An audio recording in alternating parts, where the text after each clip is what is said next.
그날 미용실에서 일어난 일은 지금도 잊을 수가 없습니다. 퍽. 둔탁한 소리와 함께 누군가 바닥에 쓰러졌고 미용실 안은 비명 소리로 가득 찼습니다. 거울에 비친 손님들의 얼굴은 공포로 일그러져 있었죠. 한 중년 남자가 여자의 머리채를 잡고 있었는데 그 여자는 바로 바닥에 쓰러진 채 떨고 있었습니다. 감히 내 돈을 어디에 숨겨. 남자의 고함 소리가 미용실을 가득 채웠습니다. 파마 중이던 할머니는 입을 틀어막았고 염색을 하던 젊은 여자는 핸드폰을 떨리는 손으로 들었습니다. 그때였습니다. 미용실 문이 거칠게 열렸고 한 청년이 들어섰습니다. 아무도 그가 누군지 몰랐습니다. 허름한 편의점 유니폼을 입은 평범한 청년. 하지만 그의 눈빛은 제가 평생 본 것 중 가장 무서운 눈빛이었습니다. 청년은 한 발 한 발 다가갔습니다. 그리고 나지막이 말했죠. 손 떼세요. 우리 엄마한테서. 미용실은 순간 정적에 휩싸였습니다. 그리고 다음 순간 아무도 예상하지 못한 일이 벌어졌는데 이런 충격적인 반전이 있는 이야기를 듣고 싶으시다면 잠시만 구독 버튼을 눌러주세요. 평범해 보이는 사람들 속에 숨겨진 놀라운 이야기를 매일 새롭게 전해드립니다. 알림 설정도 함께 해주시면 더 빠르게 만나보실 수 있어요. 자, 이제 시간을 조금 되돌려 보겠습니다. 새벽 3시, 편의점의 형광등 불빛 아래서 저는 김준혁이라는 청년을 처음 만났습니다. 28배 준혁은 그저 평범한 편의점 알바생이었습니다. 낡은 운동화, 해진 청바지, 그리고 어깨가 늘어난 티셔츠. 누가 봐도 돈 없는 청년이었죠. 유통기한을 확인하며 컵라면을 정리하는 그의 손은 거칠었고 새벽 내내 서 있느라 부은 발은 운동화 밖으로 삐져나올 것 같았습니다. 또 기한 지난 게 있네. 준혁은 한숨을 쉬며 폐기 목록에 제품들을 올렸습니다. 사장은 이런 것까지 알바생 월급에서 까곤 했거든요. 부당한 일이었지만 준혁은 아무 말도 하지 않았습니다. 새벽 4시가 되자 취객들이 들어오기 시작했습니다. 야, 마일드 세븐 한 갑 줘. 술에 취한 중년 남자가 카운터를 쾅 치며 소리쳤습니다. 준혁은 조용히 담배를 건넸지만 남자는 돈을 던지듯 놓고는 준혁을 위아래로 훑어봤습니다. 즉, 젊은 놈이 편의점이나 하고 있으니 부모가 뭐 하는 사람들이야. 준혁의 손이 순간 멈췄지만 이내 고개를 숙였습니다. 그저 감사합니다 라는 말만 되풀이했죠. 취객이 나간 후 준혁은 바닥에 떨어진 1,000원짜리 지폐를 주었습니다. 구겨진 지폐를 펴며 그는 쓴웃음을 지었습니다. 핸드폰이 울렸습니다. 엄마였죠. 준혁아, 잘 지내니? 밥은 먹고 다니니? 전화기 너머로 들려오는 엄마의 목소리는 피곤해 보였습니다. 준혁은 억지로 밝은 목소리를 냈습니다. 네, 엄마. 저 잘 지내요. 엄마는요? 응. 엄마도 잘 지내. 미용실도 잘 되고. 하지만 준혁은 알고 있었습니다. 엄마 목소리에 섞인 불안함을, 말끝이 흐려지는 것을, 무언가 숨기고 있다는 것을요. 엄마, 혹시 무슨 일 있어요? 아니야, 아니. 그냥 내 목소리가 듣고 싶어서. 일 힘들지? 준혁은 창밖을 바라봤습니다. 새벽의 거리는 텅 비어 있었고 가로등 불빛만이 쓸쓸하게 깜빡이고 있었죠. 그는 엄마에게 거짓말을 했습니다. 아니에요. 하나도 안 힘들어요. 돈도 잘 벌고 있고요. 통화를 끝낸 준혁은 다시 일을 시작했습니다. 새벽 5시 신문 배달부가 왔습니다. 6시 아침 출근길 직장인들이 삼각김밥을 사갔습니다. 7시 교대 시간이 되었죠. 수고했어, 준혁아. 다음 알바생이 왔고 준혁은 유니폼을 벗었습니다. 편의점을 나서는 그의 뒷모습은 지쳐 보였습니다. 하지만 아무도 몰랐죠. 그가 걸어가는 방향이 대학가의 낡은 원룸이 아니라는 것을. 준혁은 골목을 2번 돌아 인적이 드문 곳으로 갔습니다. 그리고 핸드폰을 꺼냈죠. 평소와는 다른 최신형 폰이었습니다. 네, 저예요. 오늘 회의는 화상으로 진행하겠습니다. 목소리도 달랐습니다. 편의점에서의 소심한 목소리가 아닌 단호하고 자신감 넘치는 목소리였죠. 하지만 이내 그는 다시 핸드폰을 넣고 축 처진 어깨로 걸어갔습니다. 왜 그는 이런 이중 생활을 하고 있었을까요? 왜 엄마에게 진실을 숨기고 있었을까요? 그 답은 준혁의 과거에 있었습니다. 그날 저녁 준혁은 엄마의 미용실로 향했습니다. 버스를 2번 갈아타고 도착한 곳은 서민 아파트 단지 상가였습니다. 미선 헤어라는 간판이 달린 작은 미용실. 엄마가 10년 넘게 운영해온 곳이었죠. 유리문 너머로 엄마의 모습이 보였습니다. 손님의 머리를 말리며 웃고 있었지만 준혁은 알 수 있었습니다. 엄마의 웃음이 예전 같지 않다는 것을요. 어머, 준혁이구나. 엄마, 아드님 오셨어요. 직원 아주머니가 반갑게 맞아주었습니다. 엄마가 돌아봤고 얼굴에 진짜 미소가 번졌습니다. 우리 아들, 밥은 먹었니? 엄마는 손님에게 양해를 구하고 준혁을 안쪽 휴게실로 데려갔습니다.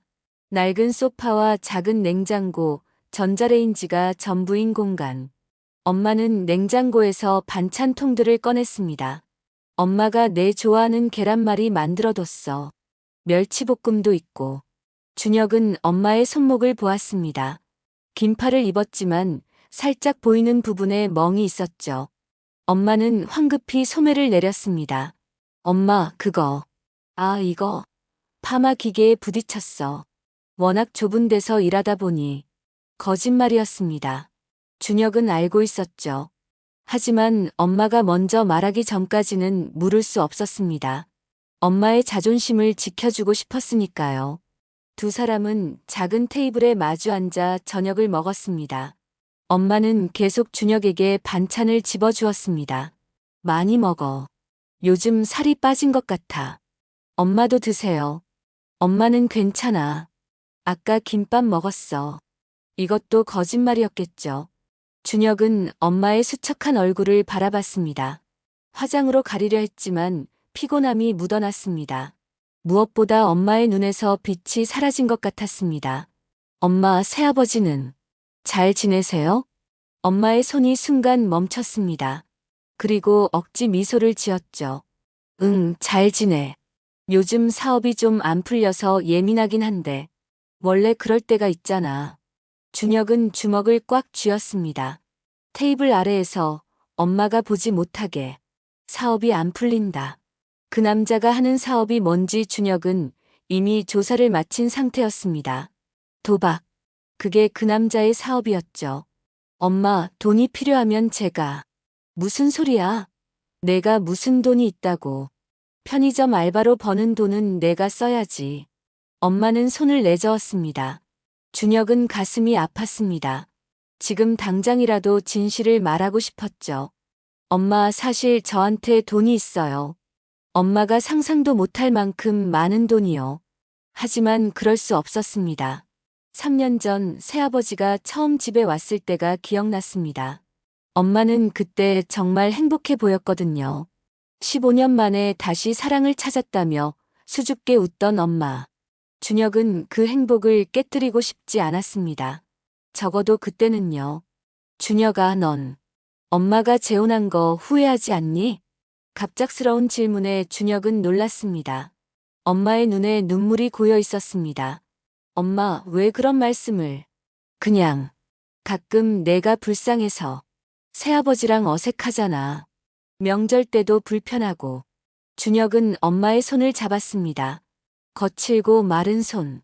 평생 일만 하며 살아온 손이었습니다. 엄마가 행복하면 저도 행복해요. 정말? 그럼요. 엄마는 행복할 자격이 있어요. 아빠 돌아가신 후로 혼자서 저 키우느라 얼마나 고생했는데요. 엄마는 눈물을 닦았습니다. 그리고 억지로 웃어 보였죠. 우리 아들 언제 이렇게 컸어? 그때 미용실 문이 거칠게 열렸습니다. 최대식 새아버지였습니다. 술 냄새가 진동했고 비틀거리며 들어왔죠. 여기 있었네. 밥 먹을 시간은 있고 집에는 왜 안 들어와? 엄마가 황급히 일어났습니다. 여보, 준혁이가 오랜만에 와서. 오랜만은 무슨. 맨날 와서 밥 축내는 놈이 뭐가 오랜만이야. 여보, 밖에 나가서 얘기해요. 손님들도 있고. 내가 뭘 잘못했다고. 새아버지가 팔을 뿌리치는 바람에 엄마가 휘청했습니다. 준혁은 주먹을 꽉 쥐었지만 엄마의 간청하는 눈빛에 참을 수밖에 없었습니다. 준혁아, 넌 먼저 가. 엄마는 정리하고 갈게. 엄마, 어서 가. 내일 편의점 또 가야 되잖아. 준혁은 무거운 발걸음으로 미용실을 나왔습니다. 유리문 너머로 새아버지가 엄마에게 뭐라고 소리치는 게 보였죠. 엄마는 고개를 숙이고 있었습니다. 골목을 돌아 나온 준혁은 벽을 주먹으로 쳤습니다. 피가 났지만 아프지 않았습니다. 가슴이 더 아팠으니까요. 그는 핸드폰을 꺼냈습니다. 잠시 망설이다가 번호를 눌렀죠. 김 변호사님? 저예요.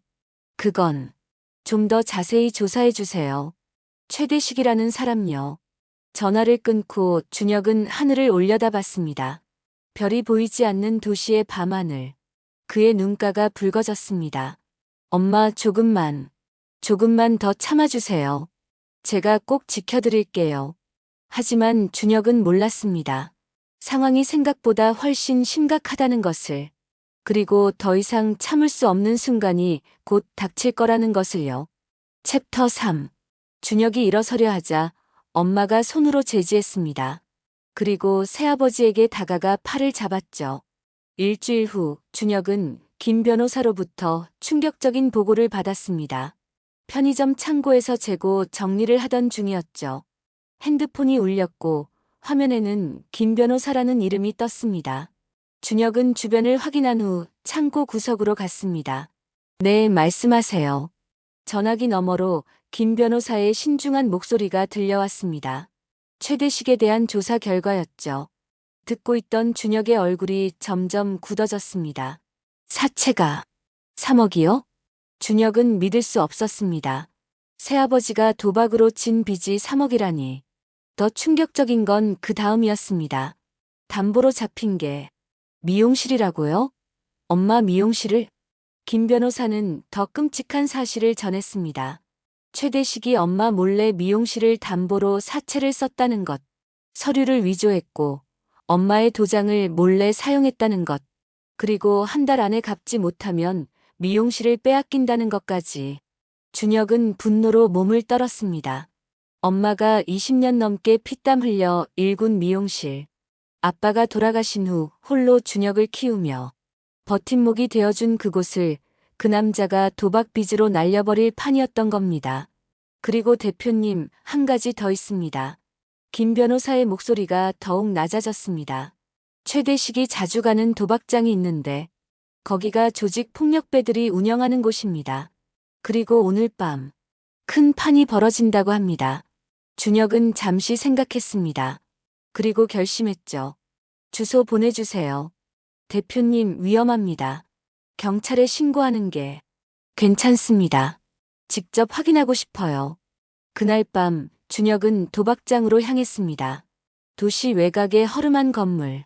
겉보기엔 평범한 당구장이었지만 지하로 내려가자 완전히 다른 세계가 펼쳐졌습니다. 연기가 자욱한 공간, 초록색 테이블들, 그리고 칩소리. 수십 명의 사람들이 도박에 열중하고 있었죠. 준혁은 모자를 깊이 눌러쓰고 구석에서 지켜봤습니다. 최대식을 찾는 건 어렵지 않았습니다. 가장 큰 테이블에서 가장 큰 소리를 지르고 있었으니까요. 올인. 이번엔 무조건 딴다. 그의 앞에 놓인 칩은 얼마 되지 않았습니다. 이미 거의 다 잃은 상태였죠. 그리고 예상대로 그 판도 졌습니다. 젠장. 한 판만 더. 돈은 내일 가져올게. 딜러가 고개를 저었습니다. 최 사장님, 이미 외상이 한 개예요. 형님들이 더는 안 된다고. 최대식이 테이블을 쳤습니다. 칩들이 바닥으로 흩어졌죠. 내가 누군지 알아? 내 마누라가 미용실 하는데 그거 팔면 돈 충분해. 준혁의 주먹이 꽉 쥐어졌습니다. 저 인간이 엄마를 어떻게 생각하는지 적나라하게 드러난 순간이었죠. 그때 덩치 큰 사내들이 최대식에게 다가갔습니다. 최 사장, 윗선에서 부르시네. 따라와. 최대식의 얼굴이 하얗게 질렸습니다. 하지만 거부할 수 없었죠. 사내들에게 끌려가는 최대식을 보며 준혁은 조용히 뒤를 따랐습니다. 건물 뒤편 골목. 최대식은 벽에 몰렸습니다. 정장 입은 중년 남자가 담배를 피우며 말했죠. 최 사장, 우리가 얼마나 참았는지 알아? 근데 이제 한계야. 사장님, 한 달만. 아니, 보름만 시간을 주세요. 시간? 그동안 준 시간이 얼마인데? 내 마누라 미용실. 이미 우리가 가압류 신청했어. 일주일 안에 비워. 최대식이 무릎을 꿇었습니다. 제발, 제발 한 번만 봐주세요. 미용실은 안 돼요. 그거 없으면 우리 먹고 살 길이. 그건 내 알 바 아니고. 대신 방법이 하나 있긴 해. 중년 남자가 담배를 버리며 말했습니다. 내 마누라, 꽤 괜찮더라. 우리 업소에서 일하면 빚 탕감해 줄게. 최대식이 고개를 들었습니다. 그리고 믿을 수 없게도 고개를 끄덕였습니다. 그렇게 하면 빚을 다 없애주시는 거죠? 준혁은 더 이상 참을 수 없었습니다. 하지만 움직이려는 순간 누군가 그의 어깨를 잡았습니다. 손님, 여긴 구경할 때가 아닌데? 돌아보니 도박장 경비원이었습니다. 준혁은 조용히 말했죠. 나가겠습니다. 하지만 경비원은 놔주지 않았습니다. 잠깐 얼굴 좀 보자. 혹시 짭새 아니야? 준혁이 모자를 벗었습니다. 그리고 경비원의 눈을 똑바로 봤죠. 그 눈빛에 경비원이 움찔했습니다. 평범한 알바생의 눈이 아니었으니까요. 나가겠다고 했잖아요. 준혁은 경비원의 손을 뿌리치고 걸어 나왔습니다. 골목을 빠져나오며 핸드폰을 꺼냈죠. 김 변호사님, 당장 움직이세요. 모든 준비를 시작하겠습니다. 그리고 또 다른 번호를 눌렀습니다. 박 팀장, 나예요. 그동안 대기시킨 보안팀, 이제 움직일 때가 온 것 같습니다. 전화를 끊은 준혁은 밤하늘을 올려다봤습니다. 더 이상 숨어 있을 수 없었습니다.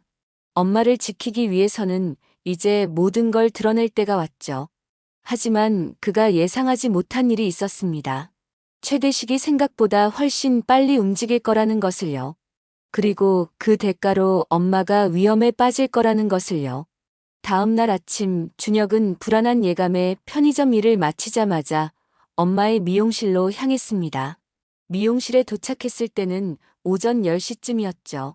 유리문 너머로 평화로운 풍경이 보였습니다.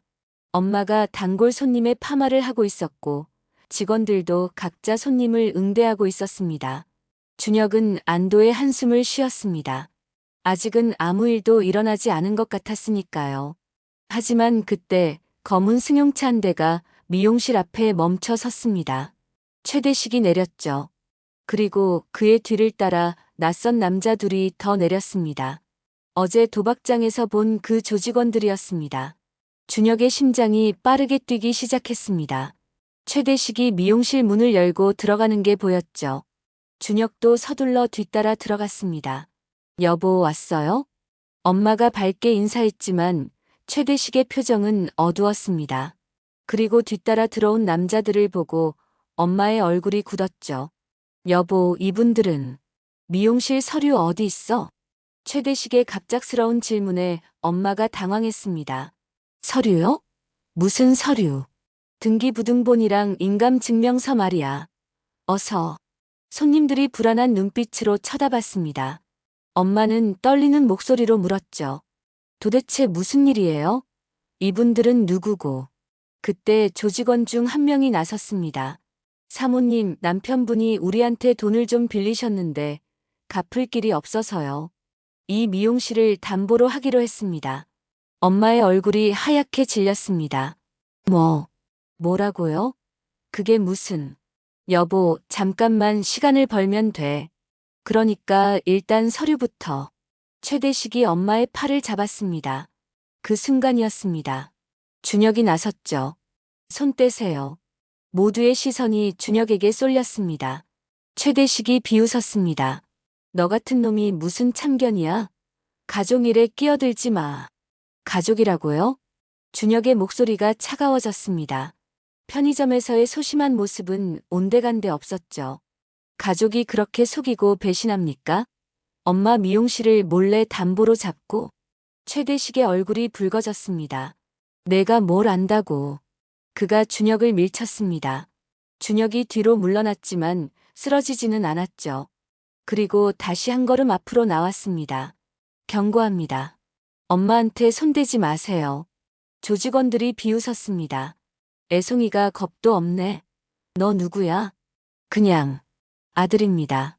준혁은 엄마를 바라봤습니다. 엄마는 눈물을 글썽이며 준혁을 말리려 했죠. 준혁아, 그만해. 엄마가 해결할게. 엄마, 더 이상은 참으실 필요 없어요. 그때 최대식이 엄마의 머리채를 잡았습니다. 그리고 뒤로 잡아당겼죠. 서류 안 내놔. 어디 있냐고. 엄마가 비명을 질렀습니다. 손님들도 놀라 소리쳤고 직원들은 무서워서 구석으로 피했습니다. 그 순간 준혁의 눈빛이 변했습니다. 그동안 참고 또 참아왔던 분노가 폭발하는 순간이었죠. 준혁은 핸드폰을 꺼내 단축번호를 눌렀습니다. 지금 들어오세요. 짧은 명령이 떨어지자마자 미용실 문이 벌컥 열렸습니다. 검은 정장을 입은 남자들이 우르르 들어왔죠. 순식간에 미용실은 검은 정장의 남자들로 가득 찼습니다. 조직원들이 당황했습니다. 뭐야, 너희들 누구야? 그때 준혁이 한 걸음 앞으로 나섰습니다. 그리고 최대식을 똑바로 바라보며 말했죠. 다시 한번 경고합니다. 우리 엄마한테서 손 떼세요. 최대식은 여전히 엄마의 머리채를 잡고 있었습니다. 하지만 그의 손이 떨리기 시작했죠. 준혁의 눈빛이 그를 압도하고 있었으니까요. 네, 내가 뭔데? 준혁이 천천히 다가갔습니다. 편의점 유니폼을 입은 청년. 하지만 그를 둘러싼 검은 정장의 남자들이 그의 정체를 말해주고 있었죠. 마지막입니다. 손 떼세요. 그 목소리에는 더 이상 참지 않겠다는 단호함이 담겨 있었습니다. 최대식의 이마에 식은땀이 흘렀습니다. 그는 천천히 엄마의 머리채에서 손을 뗐죠. 준혁은 엄마에게 다가가 부축했습니다. 엄마, 괜찮으세요? 엄마는 충격의 말을 잇지 못했습니다. 아들 주변에 서 있는 남자들, 그리고 완전히 달라진 아들의 모습. 이게 현실인지 꿈인지 분간이 안 됐죠. 준혁아, 너. 그때 조직원 중 한 명이 칼을 꺼냈습니다. 장난하냐? 우리가 누군지 알고. 그는 말을 끝내지 못했습니다. 준혁의 보안팀장이 순식간에 그의 손목을 잡고 칼을 떨어뜨렸으니까요. 건드리지 마십시오. 후회하게 됩니다. 보안팀장의 경고에 조직원들이 뒤로 물러났습니다. 이들이 보통 사람들이 아니라는 걸 본능적으로 알았죠. 준혁은 최대식을 차갑게 바라봤습니다. 이제부터 당신의 모든 불법 행위를 법적으로 처리하겠습니다. 문서 위조, 사기, 폭행. 하나도 빠짐없이요. 최대식이 비웃으려 했지만 목소리가 떨렸습니다. 내가 무슨 돈이 있다고. 바로 그때였습니다. 준혁이 자신의 진짜 정체를 밝히기 시작한 것은 준혁은 주머니에서 명함 하나를 꺼냈습니다. 그리고 최대식에게 던졌죠. 제 소개를 제대로 하지 못했네요. 최대식이 떨리는 손으로 명함을 집어들었습니다. 그리고 그의 얼굴이 점점 하얗게 변했죠. 명함에는 이렇게 적혀 있었습니다. JH 테크놀로지 대표이사 김준혁. 거짓말이야. JH 테크놀로지라니. 그 회사 시가총액이. 준혁이 조용히 말했습니다. 500억이 넘죠. 정확히는 530억입니다. 어제 장 마감 기준으로요. 미용실 안이 순간 정적에 휩싸였습니다. 손님들도 직원들도 심지어 조직원들까지도 입을 다물지 못했죠. 편의점 알바생으로만 알았던 청년이 500억 기업의 대표라니. 엄마가 가장 충격을 받았습니다. 다리에 힘이 풀려 의자에 주저앉았죠. 준혁아, 이게 무슨... 준혁은 엄마 곁에 무릎을 꿇었습니다. 죄송해요, 엄마. 그동안 숨겨서. 하지만 이유가 있었어요. 그리고 준혁은 지난 5년간의 이야기를 시작했습니다. 대학 시절 우연히 만든 앱이 대박을 쳤다고. 투자를 받았고 회사를 차렸고 그 회사가 지금의 JH 테크놀로지가 되었다고. 하지만 엄마에게는 말하지 못했다고. 왜냐하면 엄마가 저 때문에 더 이상 고생하시는 걸 원하지 않았어요. 돈이 있다는 걸 알면 엄마는 분명 받지 않으실 거잖아요. 그리고 준혁은 최대식을 바라봤습니다. 엄마가 진짜 사랑으로 재혼하신 건지 아니면 이 사람이 돈 때문에 접근한 건지 확인하고 싶었어요. 최대식이 소리쳤습니다. 그래서 날 시험한 거야? 날 속인 거냐고. 속인 건 당신이잖아요. 엄마한테 접근한 것도, 도박 빚을 숨긴 것도, 미용실을 담보로 잡은 것도. 준혁이 일어섰습니다. 그리고 보안팀장에게 고개를 끄덕였죠. 박 팀장, 녹음 파일 있죠? 네, 대표님. 보안팀장이 태블릿을 꺼냈습니다. 화면을 터치하자 음성이 흘러나왔죠. 어제 도박장에서의 대화였습니다. 내 마누라가 미용실 하는데 그거 팔면 돈 충분해. 내 마누라, 꽤 괜찮더라. 우리 업소에서 일하면 빚 탕감해 줄게. 그렇게 하면 빚을 다 없애주시는 거죠? 엄마의 얼굴이 믿을 수 없다는 표정으로 변했습니다. 자신의 남편이 자신을 팔려고 했다는 사실에 충격을 받은 것이죠. 여보, 이게 정말. 최대식이 변명하려 했습니다. 아니야. 이건 오해야. 나는 그냥. 그만하세요. 준혁의 목소리가 미용실을 가득 채웠습니다. 차갑고 단호한 목소리였죠. 김 변호사님? 문이 열리고 중년의 변호사가 들어왔습니다. 그의 뒤로 정장 입은 법무팀 직원들이 따라 들어왔죠. 문서 위조 건으로 고소장 준비됐습니다. 사기, 횡령, 폭행건도 모두 포함했고요. 김 변호사가 서류 뭉치를 최대식 앞에 내밀었습니다. 그리고 이건 이혼 소송 서류입니다. 위자료는 충분히 받으실 수 있도록 준비했습니다. 최대식이 무릎을 꿇었습니다. 제발, 한 번만 용서해줘. 내가 잘못했어. 정신이 나갔었어. 하지만 준혁은 차갑게 말했습니다. 기회는 충분히 드렸습니다. 엄마가 당신과 행복해 하실 때 저도 믿고 싶었어요. 하지만 당신은 그 믿음을 배신했죠. 그때 조직원들이 슬금슬금 빠져나가려 했습니다. 하지만 준혁이 그들을 불렀죠. 잠깐만요. 조직원들이 멈춰 섰습니다. 당신들 회사, 이제 곧 압수수색 들어갈 겁니다. 불법 도박장 운영, 사채업, 폭력행위. 증거는 이미 다 확보했으니까 도망가지 마시고 조사 잘 받으세요. 한 조직원이 주먹을 들어 올렸습니다. 이 자식이. 하지만 보안팀이 앞을 막아섰고 조직원은 결국 주먹을 내렸습니다. 숫자도 많았지만 무엇보다 이들의 기세가 압도적이었으니까요. 준혁은 다시 엄마에게 돌아섰습니다. 엄마, 이제 안전해요. 더 이상 이 사람 때문에 고통받지 않으셔도 돼요. 엄마는 눈물을 흘렸습니다. 안도의 눈물인지 충격의 눈물인지 알 수 없었죠. 준혁아, 너 정말 그 큰 회사 사장이니? 네, 엄마. 죄송해요. 그동안 속인 게 아니라 나는 내가.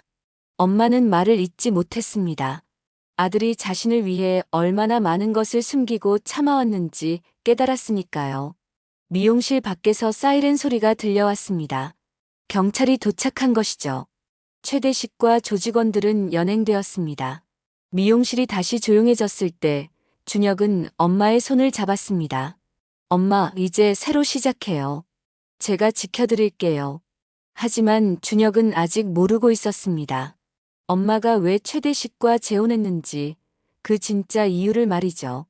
2달 후 법원에서 최대식의 재판이 열렸습니다. 준혁은 증인석에 앉아 있었고 엄마는 방청석에서 지켜보고 있었죠. 최대식은 피고인석에 수갑을 찬 채 앉아 있었습니다. 한때는 떵떵거리던 그의 모습은 온데간데 없었고 초라한 죄수복만이 그의 현재를 말해주고 있었습니다. 검사가 준혁에게 질문했습니다. 증인은 피고인이 어머니에게 폭력을 행사하는 것을 직접 목격했습니까? 네, 여러 번 목격했습니다. 미용실에서 머리채를 잡은 것 외에도 집에서 소리를 지르고 물건을 던지는 것도 봤습니다. 준혁의 증언은 차분했지만 무게가 있었습니다. 그가 제출한 증거들도 확실했죠. 녹음 파일, CCTV 영상, 위조된 서류들, 그리고 불법 도박장 관련 자료들까지. 최대식의 변호사가 일어섰습니다. 증인께서는 어머니를 위해 이 모든 것을 계획적으로 준비하신 겁니까? 처음부터 피고인을 함정에 빠뜨리려고. 준혁이 고개를 저었습니다. 아닙니다. 저는 엄마가 행복하기를 바랐습니다. 만약 저 사람이 진심으로 엄마를 사랑했다면 저는 평생 제 정체를 숨기고 살았을 겁니다. 그럼 왜 편의점 알바생 행세를 하신 겁니까? 준혁은 잠시 침묵했습니다. 그리고 엄마를 바라보며 말했죠. 엄마가 제 성공 때문에 부담스러워 하실까 봐서요. 그리고 혹시라도 저 때문에 이상한 사람들이 엄마에게 접근할까 봐서요. 아이러니하게도 그가 가장 우려했던 일이 일어난 셈이었죠. 비록 최대식은 준혁의 돈을 모르고 접근했지만 결국 엄마를 이용하려 했으니까요. 재판이 진행되면서 더 많은 진실이 밝혀졌습니다. 최대식의 전과 이전 결혼에서의 가정폭력, 그리고 수많은 사기 행각들. 그는 처음부터 결혼 사기꾼이었던 겁니다. 판사가 판결을 내렸습니다. 피고인 최대식을 사기, 문서 위조, 폭행 등의 혐의로 징역 3년에 처한다. 최대식이 절규했습니다. 재판장님, 한 번만 용서해 주세요. 제가 정말 잘못했습니다. 하지만 그의 외침은 무시되었고 그는 교도관들에게 끌려나갔습니다. 법정을 나오며 엄마가 준혁에게 말했습니다. 준혁아, 우리 잠깐 얘기 좀 할까? 두 사람은 법원 근처 조용한 카페로 갔습니다. 창밖으로 봄비가 내리고 있었죠. 엄마가 먼저 입을 열었습니다. 사실, 엄마도 알고 있었어. 준혁이 놀라 엄마를 바라봤습니다. 네, 내가 성공한 거. 작년에 우연히 경제신문에서 내 사진을 봤어. 젊은 IT 천재, 최연소 억만장자라는 기사였지. 준혁은 할 말을 잃었습니다. 엄마가 알고 있었다니. 그럼 왜 모르는 척? 엄마는 쓸쓸하게 웃었습니다. 내가 숨기는 데는 이유가 있을 거라 생각했어. 그리고 엄마도 부담스러웠어. 그렇게 큰 성공을 한 아들에게 이런 초라한 엄마가 짐이 될까봐. 엄마. 준혁이 엄마의 손을 잡았습니다. 엄마가 어떻게 짐이에요? 엄마가 있었기에 제가 여기까지 올 수 있었는데. 엄마의 눈에 눈물이 고였습니다. 그리고 최대식과 재혼한 것도. 사실은 내가 걱정돼서였어. 엄마 혼자 있으면 내가 계속 엄마 걱정만 하고 내 인생을 못 살까봐. 그래서 재혼하면 내가 마음 편히 내 일에 집중할 수 있을 거라고 생각했는데. 준혁은 엄마를 꼭 안았습니다. 서로를 위한 마음이 오히려 서로에게 상처가 되었던 것이죠. 엄마, 이제 그런 생각하지 마세요. 저는 엄마가 제 곁에 있어주는 것만으로도 행복해요. 그때 준혁의 핸드폰이 울렸습니다. 박 팀장이었죠. 대표님, 준비하신 그것, 이제 공개해도 될까요? 준혁이 미소 지었습니다. 네, 공개하세요. 엄마가 궁금한 듯 물었습니다. 무슨 일이니? 엄마, 깜짝 선물이 있어요. 준혁은 엄마를 데리고 카페를 나왔습니다. 그리고 검은 승용차에 올랐죠. 차는 도심을 벗어나 한적한 곳으로 향했습니다. 30분쯤 달렸을까요? 차가 멈춰 선 곳은 아름다운 정원이 있는 저택 앞이었습니다. 여기가 어디니? 준혁이 엄마의 손을 잡고 대문으로 걸어갔습니다. 엄마를 위해 준비한 집이에요. 미용실도 새로 차려드릴게요. 이번엔 제대로 된 곳에. 엄마는 믿을 수 없다는 표정으로 저택을 바라봤습니다. 넓은 정원, 아름다운 집, 그리고 평화로운 분위기. 엄마가 늘 꿈꾸던 그런 집이었죠. 준혁아, 이건 너무. 엄마가 저를 위해 평생 희생하셨잖아요. 이제는 제가 엄마를 행복하게 해드릴 차례예요. 엄마는 아들을 바라봤습니다. 편의점 유니폼을 입고 있던 그 모습은 없었죠. 대신 당당하고 자신감 넘치는 청년이 서 있었습니다. 자신의 아들이 진짜 어른이 되었다는 걸 실감한 순간이었습니다. 하지만 이 모든 것이 끝이 아니었습니다. 준혁에게는 엄마에게 들려주고 싶은 또 다른 이야기가 있었으니까요. 저택의 서재에서 준혁은 엄마에게 낡은 일기장을 건넸습니다. 엄마, 이거 기억하세요? 엄마의 얼굴이 하얗게 변했습니다. 그것은 돌아가신 남편, 준혁의 아버지가 남긴 일기장이었죠. 이걸 어디서? 작년에 우연히 발견했어요. 그리고 그 안에서 놀라운 사실을 알게 되었죠. 준혁은 일기장을 펼쳤습니다. 아버지의 글씨가 빼곡히 적혀 있었죠. 아빠가 돌아가시기 전 특허 하나를 출원하셨더라고요. 반도체 관련 기술이었는데 당시에는 아무도 그 가치를 몰랐어요. 엄마가 고개를 끄덕였습니다. 맞아. 내 아빠는 늘 연구실에만 있었지. 돈도 제대로 못 벌어왔고. 그래서 내가 미용실을 시작한 거야. 그런데 엄마, 그 특허가 지금은 수백억 가치가 있어요. 엄마가 놀라 준혁을 바라봤습니다. 뭐라고? 준혁은 서류를 꺼냈습니다. 특허 증명서와 함께 여러 기업에서 보낸 제안서들이었죠. 아빠의 기술이 지금의 스마트폰 핵심 부품에 사용되고 있어요. 제가 회사를 시작할 수 있었던 것도 사실은 아빠의 특허 덕분이었죠. 그 특허를 담보로 첫 투자를 받았거든요. 엄마의 눈에서 눈물이 흘렀습니다. 내 아빠가 그런 대단한 일을. 아빠는 실패한 연구자가 아니었어요. 시대를 너무 앞서간 천재였죠. 그리고 일기장에 이런 글이 있었어요. 준혁은 한 페이지를 가리켰습니다. 미선아, 준혁아. 내가 지금 하는 연구가 언젠가는 빛을 볼 거야. 비록 내가 그날을 보지 못하더라도 이것이 너희에게 유산이 될 거야. 사랑한다. 엄마는 일기장을 꼭 안고 흐느꼈습니다. 나는 내 아빠를 원망했어. 돈도 못 벌고 연구만 한다고. 죽을 때까지 가난하게 살았다고. 엄마 아빠는 엄마와 저를 정말 사랑했어요. 그리고 자신의 방식대로 우리를 지켜주려 했고요. 준혁은 창밖을 바라봤습니다. 정원에는 벚꽃이 피어 있었죠. 그래서 저도 깨달았어요. 진짜 성공은 돈이 아니라 사랑하는 사람을 지키는 거라는 걸. 아빠처럼, 그리고 엄마처럼요. 그때 현관벨이 울렸습니다. 박 팀장이 들어와 보고했죠. 대표님, 손님들이 도착했습니다. 들어오시라고 하세요. 잠시 후 문이 열리고 여러 사람이 들어왔습니다.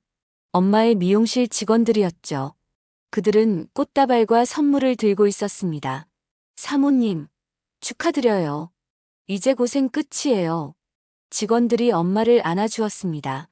그들도 그동안 최대식 때문에 엄마가 얼마나 힘들었는지 알고 있었으니까요. 준혁이 말했습니다. 엄마, 그리고 한 가지 더 있어요. 그가 손짓하자 한 청년이 들어왔습니다. 깔끔한 정장을 입은 젊은 의사였죠. 안녕하세요, 어머님. 저는 정신과 전문의 이준호입니다. 엄마가 의아해했습니다. 정신과요? 준혁이 설명했습니다. 엄마가 그동안 받은 상처들을 치료받으셨으면 해요. 트라우마는 혼자 극복하기 어려우니까요. 엄마가 손사래를 쳤습니다.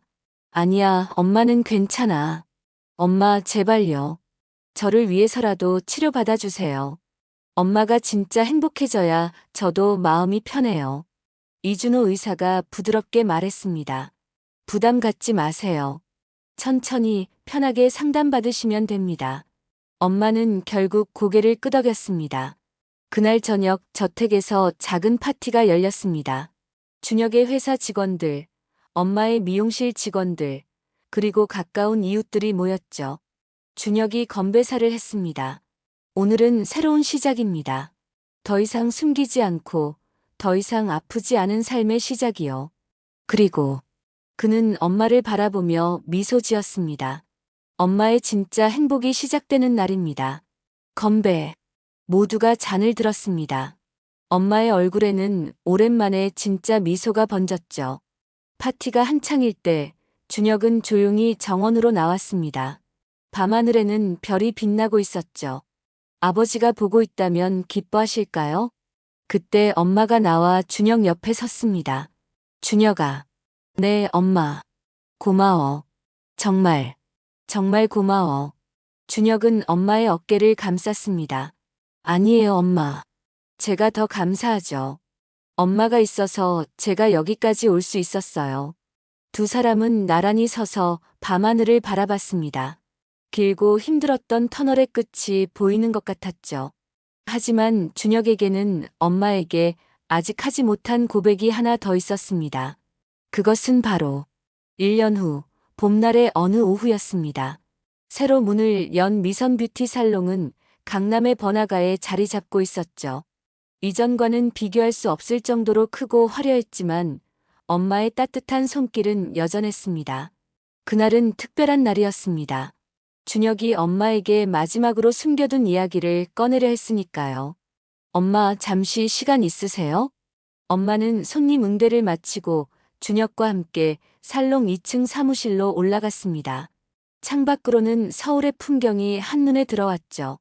준혁이 서류 봉투를 꺼냈습니다. 엄마, 사실 제가 아직 말씀드리지 못한 게 하나 있어요. 또 무슨 비밀이 있니? 엄마가 웃으며 물었지만 준혁의 표정은 진지했습니다. 최대식이 도박 빚을 졌던 그 조직. 사실 제가 이미 5년 전에 인수했어요. 엄마가 놀라 준혁을 바라봤습니다. 뭐라고? 준혁은 서류를 펼쳤습니다.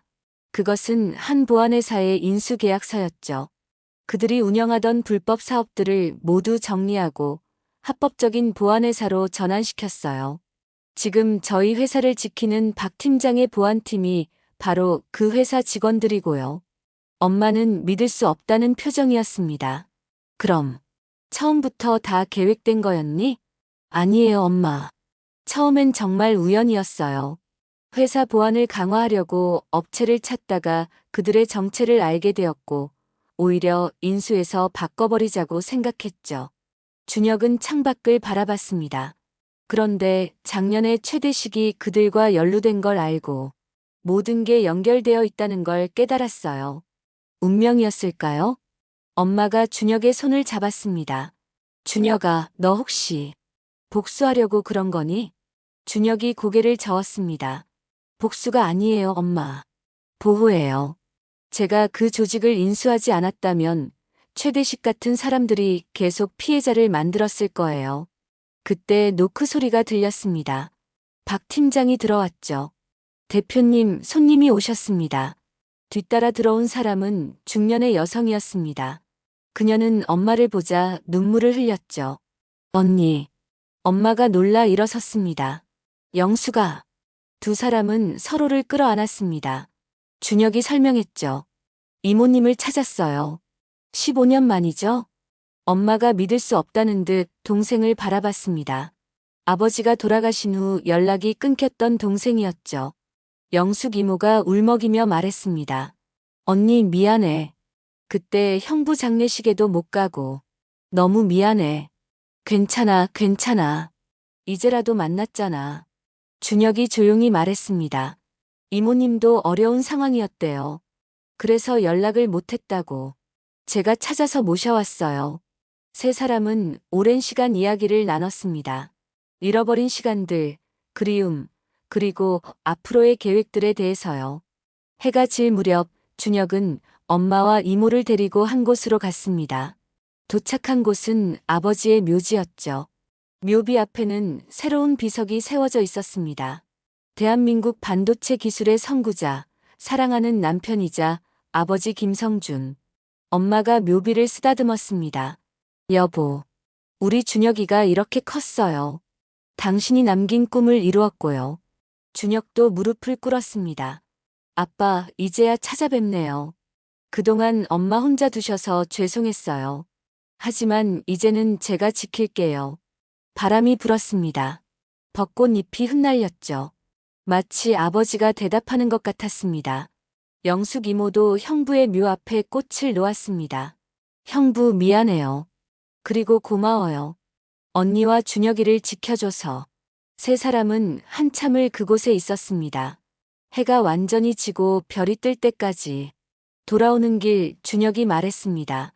엄마, 이제 정말 새로 시작이에요. 아픔도 비밀도 거짓도 없는 진짜 삶이요. 엄마가 고개를 끄덕였습니다. 그래, 이제야 진짜 가족이 다 모인 것 같구나. 영숙 이모가 덧붙였습니다. 준혁아, 내가 정말 자랑스럽다. 형부가 살아계셨다면 얼마나 기뻐하셨을까. 차가 저택에 도착했을 때 현관에는 불이 환하게 켜져 있었습니다. 집사가 문을 열어주었고 따뜻한 저녁 식사가 준비되어 있었죠. 식탁에 둘러앉은 세 사람. 준혁이 말했습니다.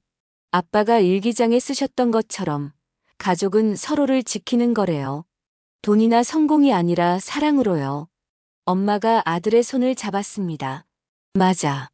그리고 너는 그걸 해냈어. 내 아빠처럼. 그날 밤 준혁은 오랜만에 편안하게 잠들었습니다. 더 이상 숨길 것도 걱정할 것도 없었으니까요. 창밖에서는 봄바람이 불고 있었습니다. 새로운 계절의 시작이었죠. 그리고 준혁과 엄마에게도 진짜 행복이 시작되는 순간이었습니다. 때로는 가장 평범해 보이는 사람이 가장 특별한 사람일 수 있습니다. 겉모습이 아니라 마음을 보는 것. 그것이 진짜 사랑이고 진짜 가족이라는 걸 이 이야기는 말해주고 있었죠. 편의점 알바생으로 살았던 500억 부자 아들. 그의 선택은 어리석어 보일 수도 있습니다. 하지만 그는 알고 있었죠. 엄마의 진짜 행복을 지키는 것이 세상의 어떤 성공보다 가치 있다는 것을. 그리고 이제 그들의 진짜 이야기가 시작되는 것입니다.